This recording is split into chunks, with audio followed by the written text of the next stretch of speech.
Isang mapagpalang umaga po sa ating lahat. Narito tayo ngayon para pag-usapan ang mga hakbang na ating gagawin para ating mapagtagumpayan ang new normal education. Parents from Kinder to Grade 2, welcome po sa ating Parents and Learners Webinar Forum for Online Distance Learning. Kayo po ang magiging katuwang namin para mapagtagumpayan ang hamon na ito.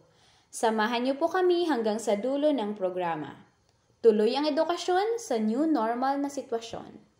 Sa pagsisimula ng ating programa, sabayan natin ang pag-awit ng pambansang awit ng Pilipinas na susundan naman ng panalangin sa pangunguna ni Ginang Raquel R. Arispe.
Kababayan, ang pambansang awit ng Pilipinas.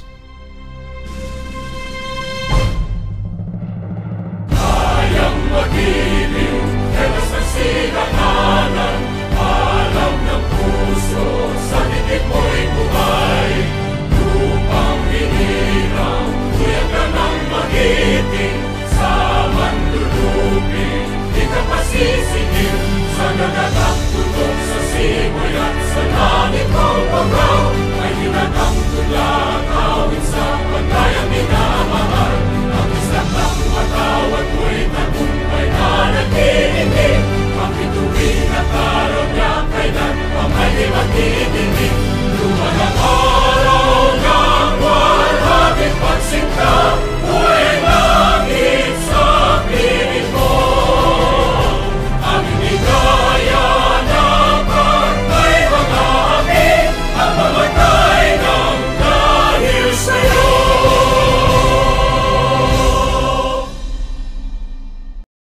Panginoon, ang papuri at parangal ay sa iyo. Maraming salamat po sa magandang araw na ipinagkaloob mo sa amin.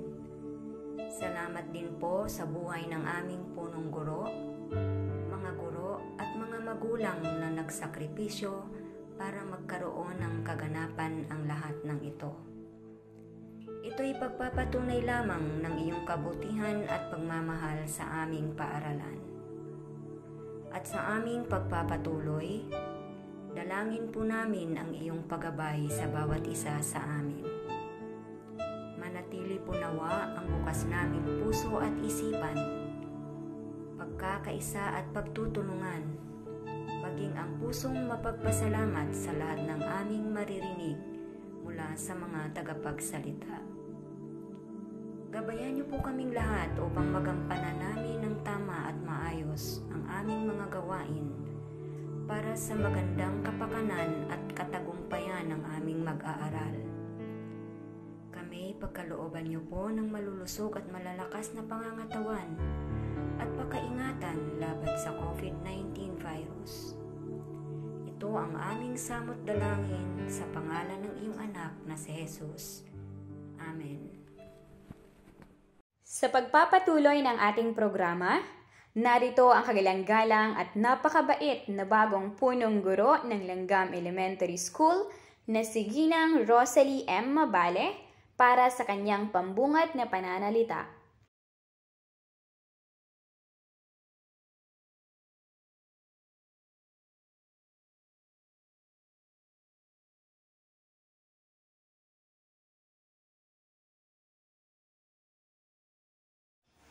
Maraming salamat po, Ma'am Mabale. Dadako na po tayo ngayon sa pinakamahalagang parte ng programang ito, ang presentasyon ng ating School Learning Continuity Plan.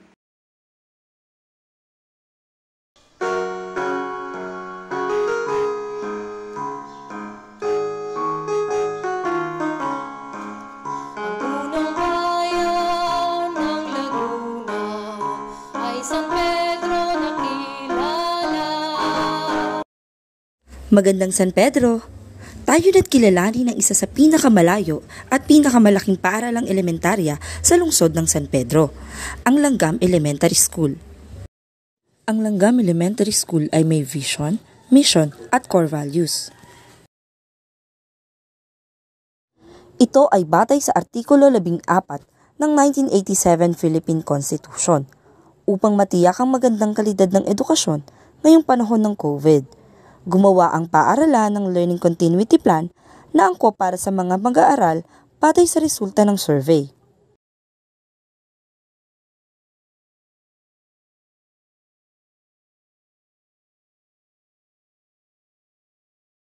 Ang Langgam Elementary School ay may kabuoang populasyon na 3,803 ngayong taong panuruan.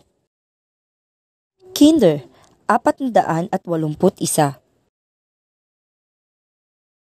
Grade 1, 513. Grade 2, 561. Grade 3, 612. Grade 4, 551. Grade 5, 498.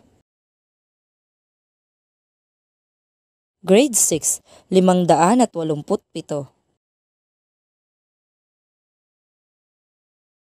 Base sa LESF, makikita rito na mula sa 3,803, 800 na mag-aaral ang nais na kumuha ng online modality at 3,003 naman ang nais ay modular modality. Ang mga guro ng Langgam Elementary School mula kindergarten hanggang grade 6, kasama na ang gwardya at maintenance staff, ay may kabuoang bilang na 89. 14 mula rito ay mga lalaki at 75 naman ang mga babae. Narito naman ang mga hamon na makakaapekto sa pagkatuto ng mag-aaral at kung paano ito masusolusyonan.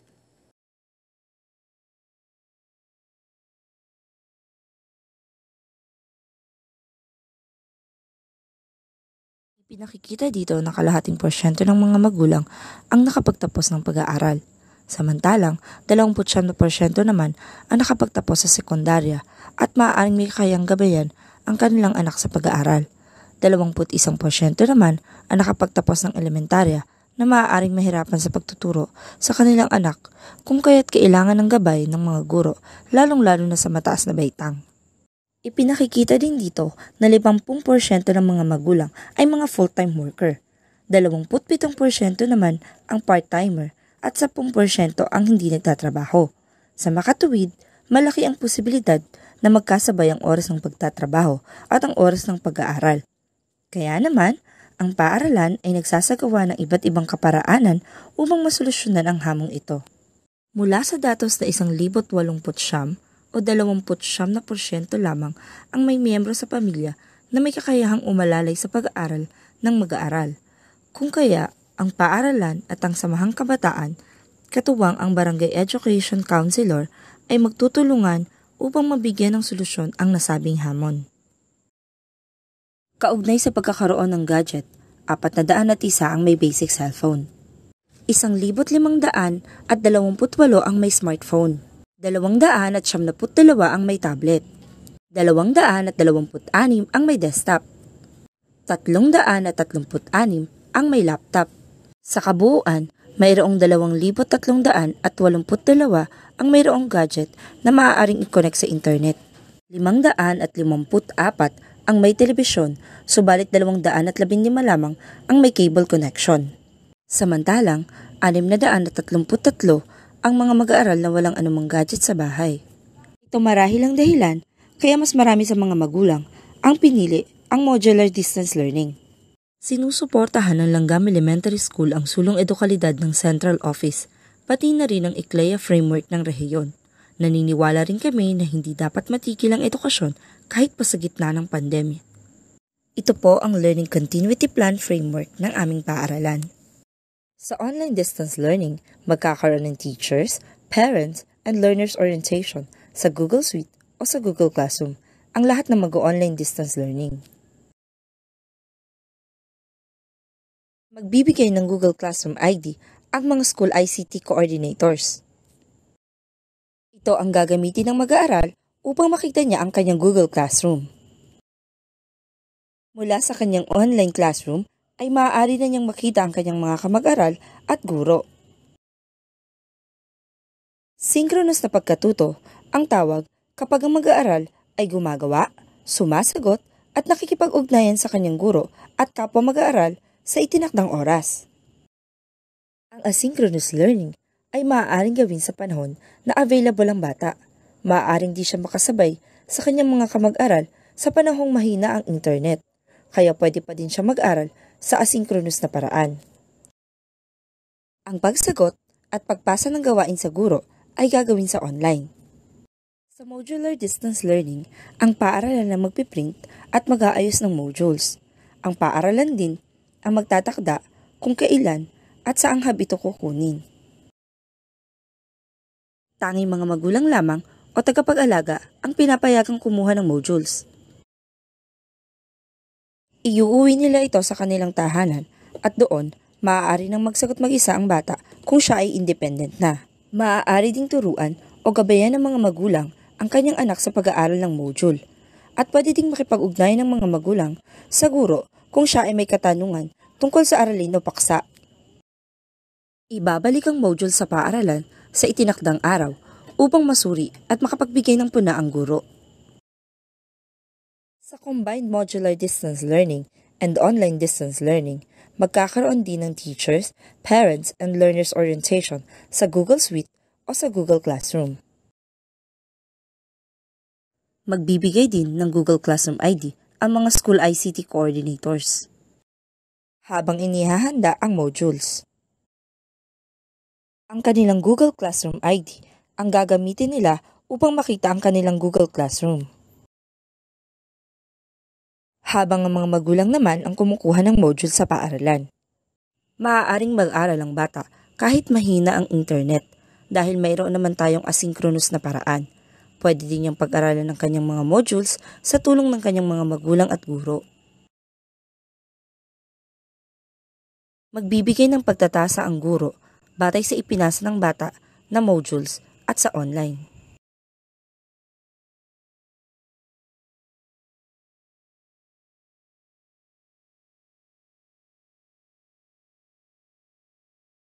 Bilang pagmamarka ngayong panahon ng New Normal, gagamitin pa din ng ating mga guro ang DepEd Order No. 8 Series of 2015. Ito ang Policy Guidelines on Classroom Assessment para sa K-12 Basic Education Program. Narito ang pagtatasa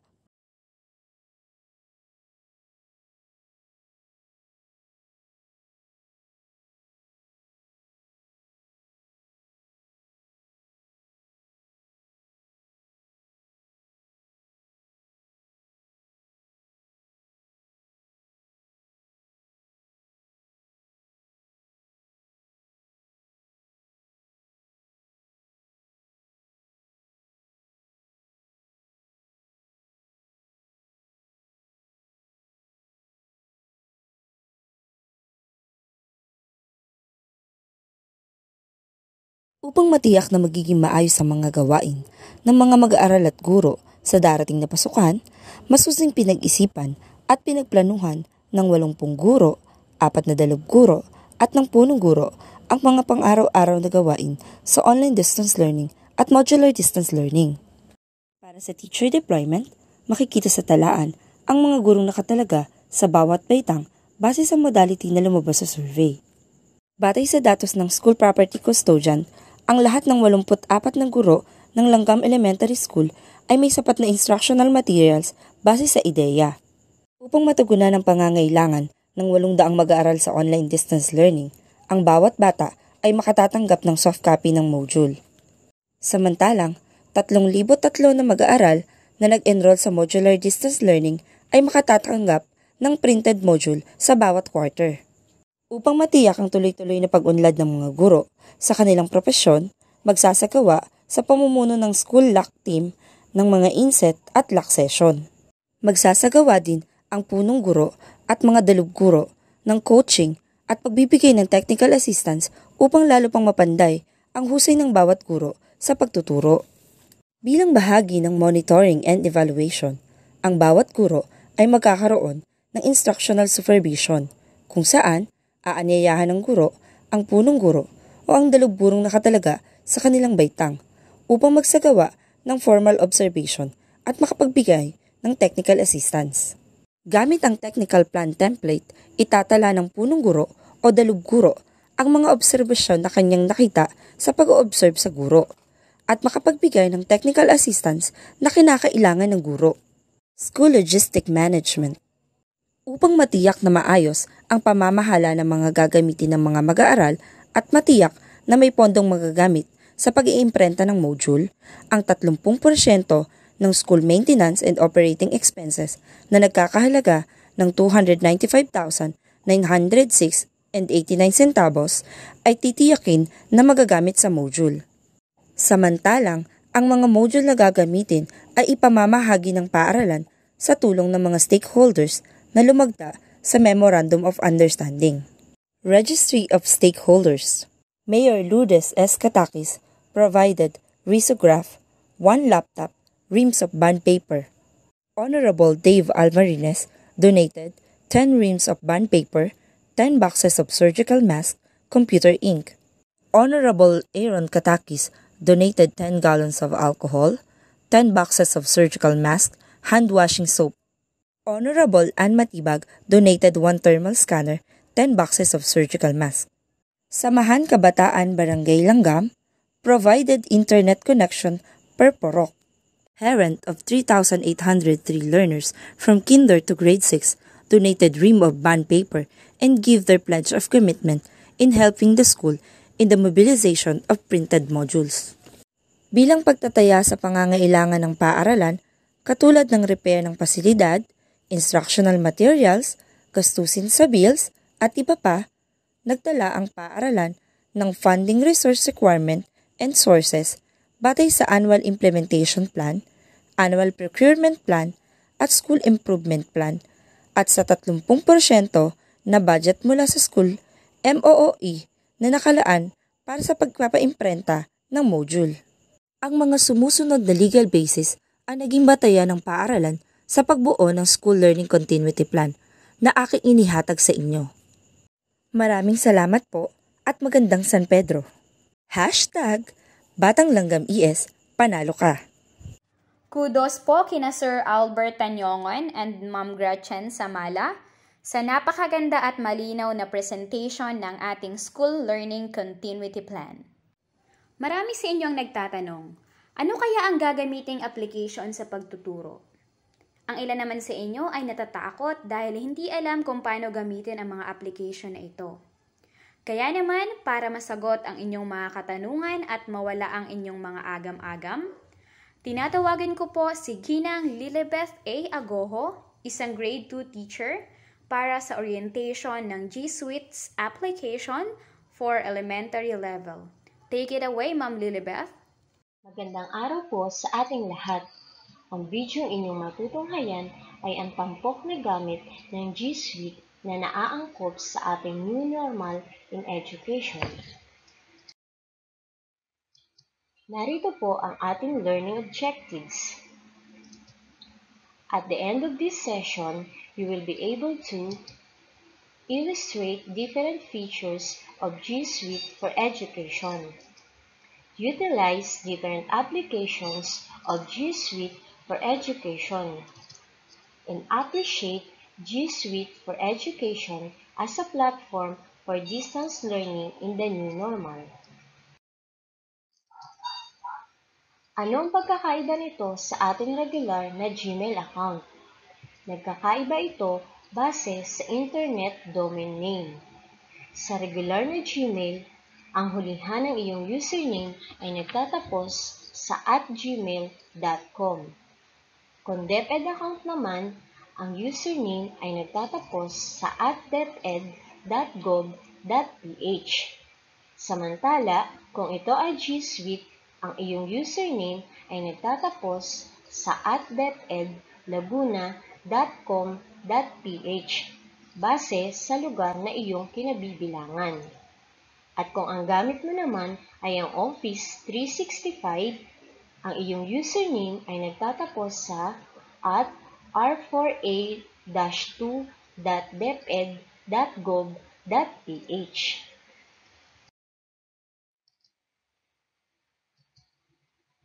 Why Google?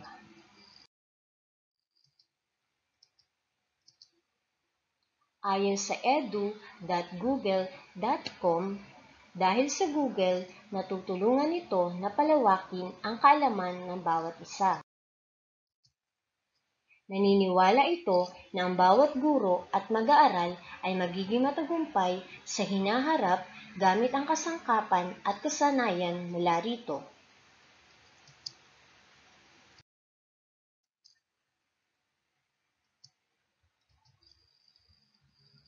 Narito ang mga icon applications na napapaloob sa G Suite.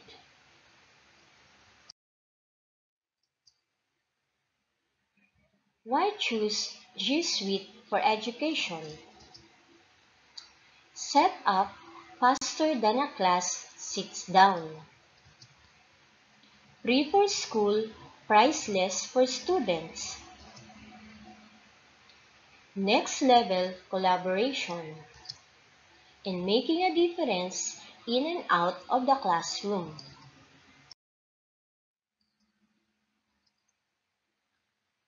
May mga salik na dapat ikonsidera sa pagpili ng teknolohiya para sa classroom. Una, ang layunin sa pag-aaral. Pangalawa, pag-unawa sa mga nagagawa ng bawat Google tool.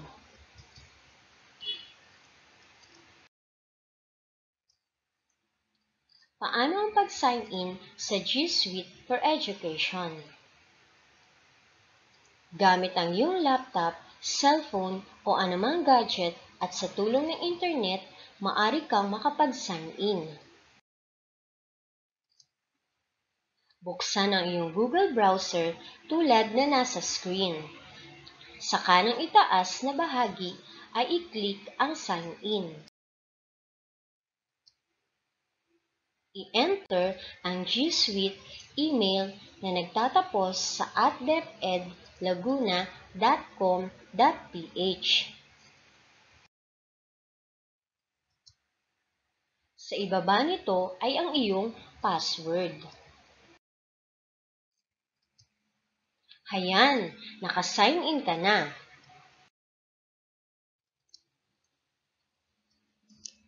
Pwede mo nang ma-access ang mga G Suite application.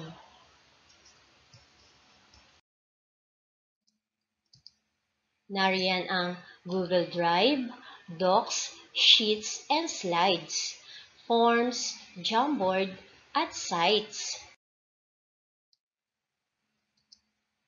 Kasama ang Calendar, Gmail, Google Meet, Groups at Classroom.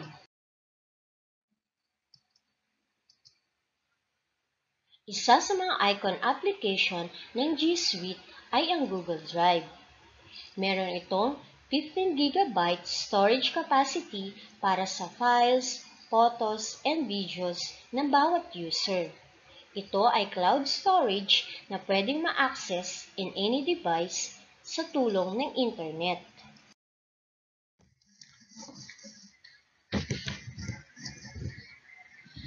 Gumawa at mag-collaborate kasama ang ibang tao in real time. Mabilis na magbahagi ng mga dokumento at file gamit ang Docs, Sheets at Slides. Ito ang simplified version ng Office 365.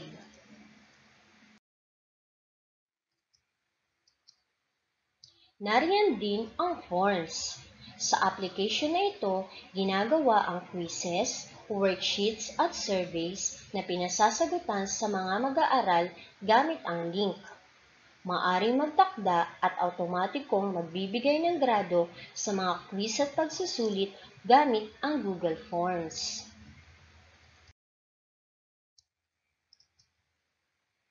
Hindi rin mawawala ang Jamboard. Ang Jamboard ay interactive digital whiteboard where students sketch collaboratively.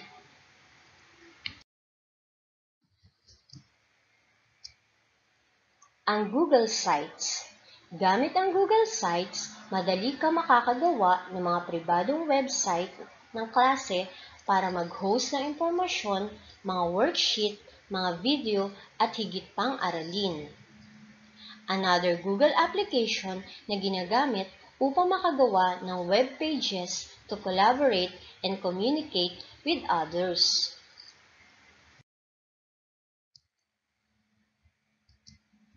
Hindi rin mawawala ang Gmail, the top provider of email.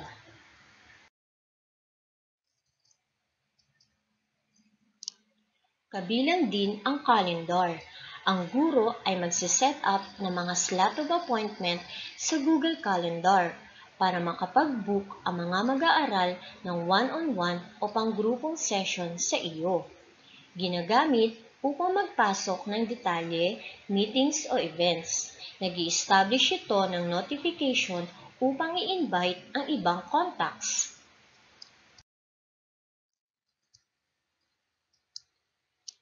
Nariyan din ang Google Meet. Sa Google Meet, pwede kang gumawa ng mga video call at pwede mong imbitahan ang iyong buong klase. Pinadadali ng Google Meet ang pagsisimula ng secure video meeting online. Maaaring i-record ang iyong mga aralin para mapanood ito ng iyong mga mag-aaral sa ibang pagkakataon.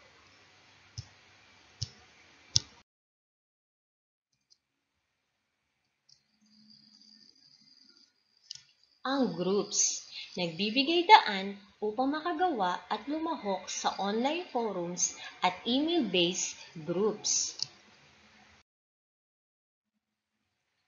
Ang Google Classroom, ang friendly e-learning site na tumutulong sa mga guro na gumawa at magsaayos ng mga assignment, magbigay ng feedback at makipag-ugnayan sa kanilang mga klase.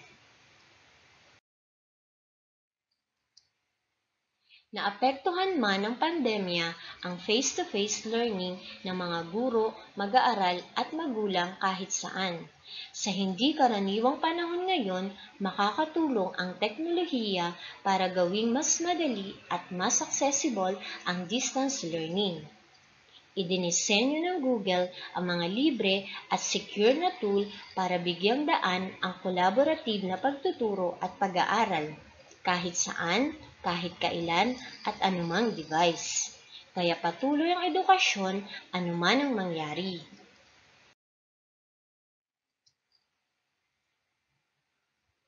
Ito ang batayan ng mga impormasyong aking nabanggit sa inyo. Marami pong salamat. Maraming salamat po, Ma'am Lilibeth. Naibahagi na po sa inyo ang mga applications na gagamitin. Ngayon naman, oras na para malaman ninyo ang guidelines para sa online learning. Ito ay ibabahagi sa atin ng isang guro mula sa Grade 1, Ginang Margie Data.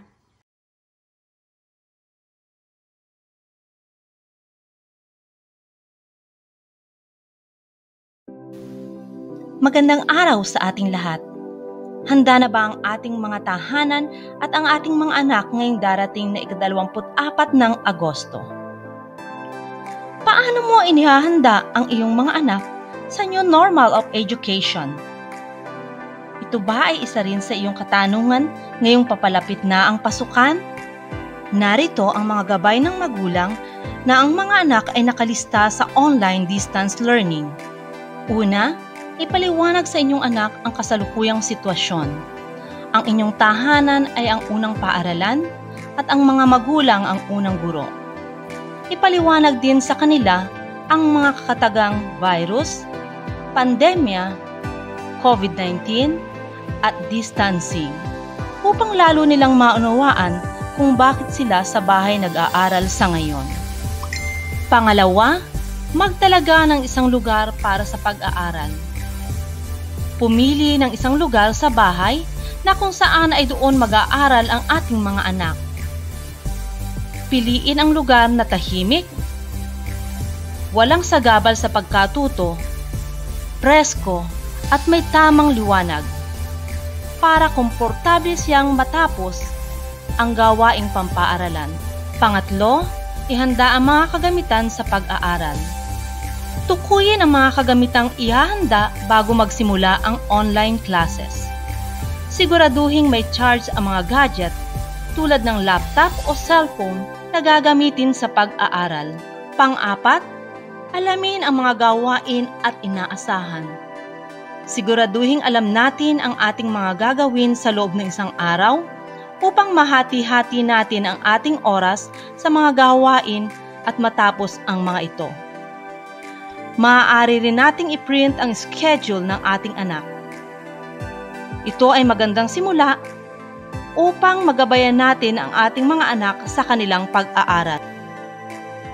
Panglima, simulan at tapusin ang araw sa pamamagitan ng pagtatanong sa kanila kung ano ang kanilang pinag-aralan.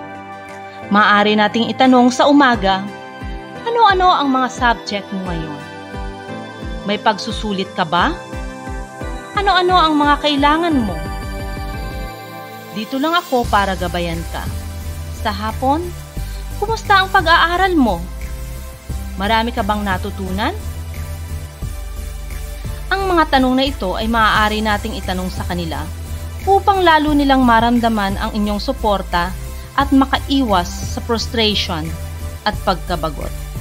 Lalo na ngayong panahon ng pandemya na hindi sila nakalalabas ng bahay. Pang-anim, hayaan ang mga anak na matuto sa kanilang sariling pamamaraan. Bilang isang magulang, kayo ay inaasahang susuporta sa pagkatuto ng inyong anak sa pamamagitan ng paghikayat sa kanila na gawin ang kanilang makakaya. Hayaan natin silang maging independent sa pag-aaral hanggat maaari. Pangpito, sanayin ang mga anak sa tinatawag na quiet time or self-reflection. Sa ganitong paraan ay mabibigyan natin ang ating mga anak ng magandang oras para sa kanyang pag-aaral. At kung may kasabay man sila sa pag-aaral, ay maiiwasan ang pagkukulitan. Pati na rin sa paggamit ng internet bandwidth ay wala silang kaagaw. Pangwalo, ugaliing i-monitor ang oras ng paggamit ng on-screen at online. Ang online learning ay hindi nangangahulugan na maghapon na nakababad ang bata sa harapan ng computer.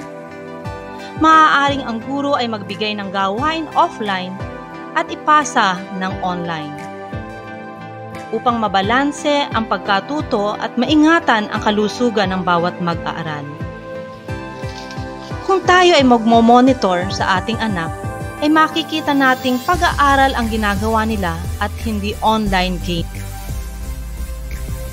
Pang-siyam, pagkakaroon ng physical na gawain at ehersisyo.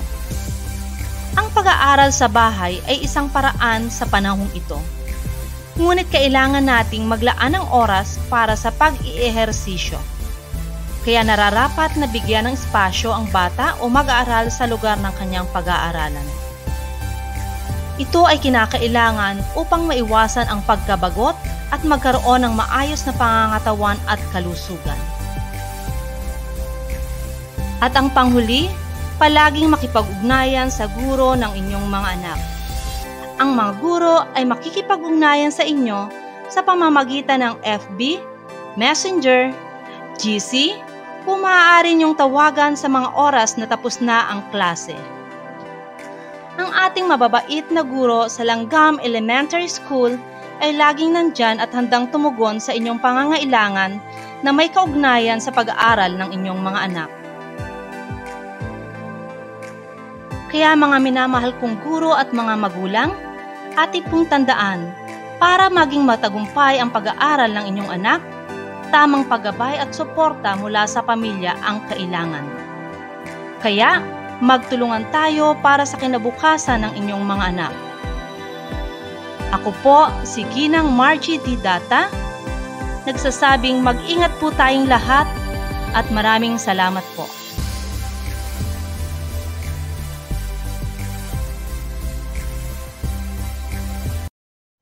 Maraming salamat, Ma'am Margie. Isang malaking hamon hindi lamang para sa mga guro, kundi pati na rin sa mga magulang ang distance learning. Kaya naman, tinatawagan ko si Binibining Elaine B. Medina, isang kindergarten teacher, para ibahagi sa atin ang mga challenges that may affect learning process and its intervention. Go ahead, Ma'am Elaine.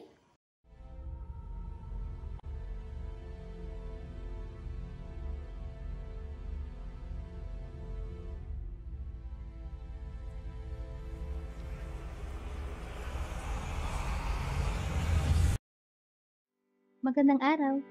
Dahil nagabayan na kayo para sa darating na pasukan, alamin naman natin ang mga hadlang o balakid na maaaring kaharapin sa panahon ng pagkatuto sa online distance learning. Una, hindi maayos na kapaligiran sa tahanan sa panahon ng pag-aaral. Anong maaaring gawin? Magtalaga ng isang lugar para sa pag-aaral. Pumili na isang lugar sa bahay na kung saan ay doon mag-aaral ang ating mga anak. Piliin ang lugar na tahimik at walang sagabal sa pagkatuto. Sa ganitong paraan, maiengganyo natin ang ating mga anak na makapag-focus sa kanilang ginagawa. Pangalawa, pamamahala ng oras o time management. Dahil sa new normal na sistema ng ating edukasyon, inaasahan ang pagbabago sa nakagawian nating routine sa araw-araw. Ano nga ba ang maaari nating gawin? Makipag-ugnayan sa guro ukol sa nakatalagang oras na kailangan ilaan sa paggabay sa pagkatuto ng inyong mga anak, lalo na kapag may dalawa o higit pang anak na mag-aaral sa isang pamilya. Hatiin ang oras upang ang lahat ay inyong magabayan. Pangatlo, mga kahirapan sa mga kagamitan sa pagkatuto. Ang magsisilbing kagamitan sa pagkatuto ng inyong mga anak ay ang inyong mga gadget tulad ng laptop, tablet, desktop, cellphone. Maaari nyo ring gamitin ang application na inyong natutunan kanina na tinatawag na G Suite. Anong maaaring gawin? Kung hindi pa sapat ang inyong naging kaalaman ukol sa naipakita sa unang bahagi, maaaring manood sa YouTube ng tutorial ukol sa paggamit nito. Maaari rin tanungin ang guro upang magabayan kayo sa mga hakbang sa inyong gawain. Pang-apat, suliranin sa pagitan ng gawaing pampamilya at takdang oras ng pag-aaral. Anong maaaring gawin? Piliin ang asynchronous learning. Dito maaaring balikan ang mga leksyon ng inyong mga anak na ipinadala ng guro na naaayon sa oras na hindi makakasabay sa inyong gawaing bahay. Kaya mga magulang, laging tandaan para maging matagumpay ang pag-aaral ng inyong anak, tamang paggabay at suporta mula sa pamilya ang kailangan.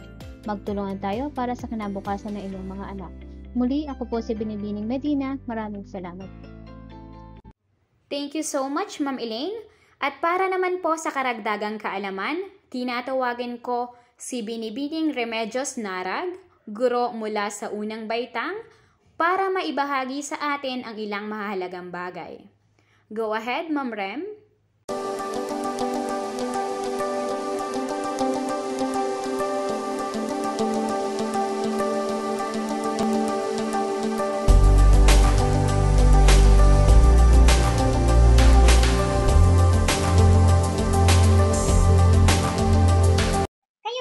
naguguluhan?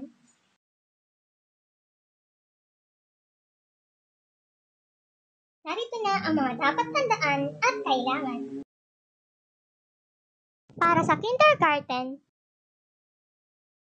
Ang bata ay kailangang 5 taong gulang bago o pagsapit ng Oktubre 31. Ang cut-off ay October 31, 2015. Para naman sa unang baitang, kailangan ay 6 na taong gulang bago o pagsapit ng Oktubre 31. Ang cut-off ay October 31, 2014. Kailangan din ay nakatapos ng kindergarten o maaaring kinder 2 o kinder 3 lalo na sa mga pribadong paaralan. Para sa ikalawang baitang, kailangan ay nakatapos ng unang baitang. Para sa lahat ng mga mag-aaral ay kailangang magpasa ng kopya ng PSA birth certificate o kung wala naman ay maaaring local civil registry pansamantala.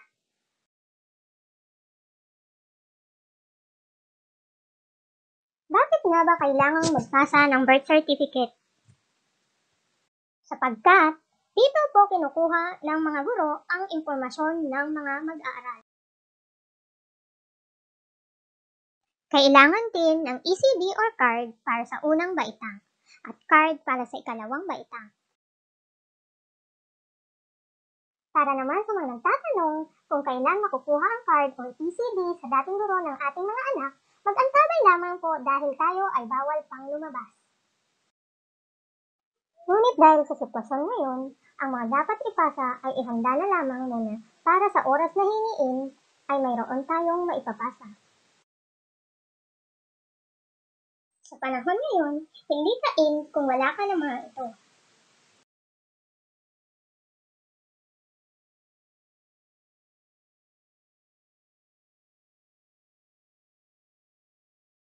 Kaya ano pang hinihintay mo? Mag-download na! At mangyaring bisitahin lagi ang group chat upang tayo ay laging #updated.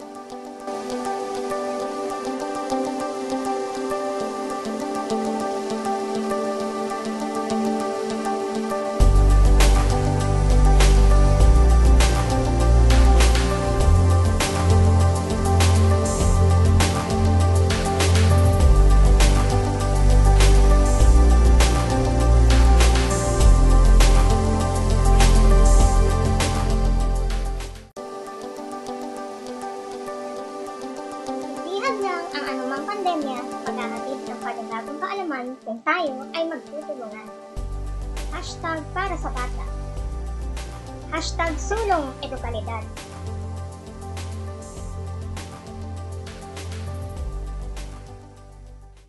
Maraming salamat, Ma'am Rem. Dumako na po tayo sa question and answer portion. Inaanyayahan ko po ang teaching and non-teaching staff ng Langgam Elementary School para sagutin ang katanungan ng ating mga magulang. Mangyari lamang pong mag-comment ng inyong mga questions sa ating chat box. Salamat po.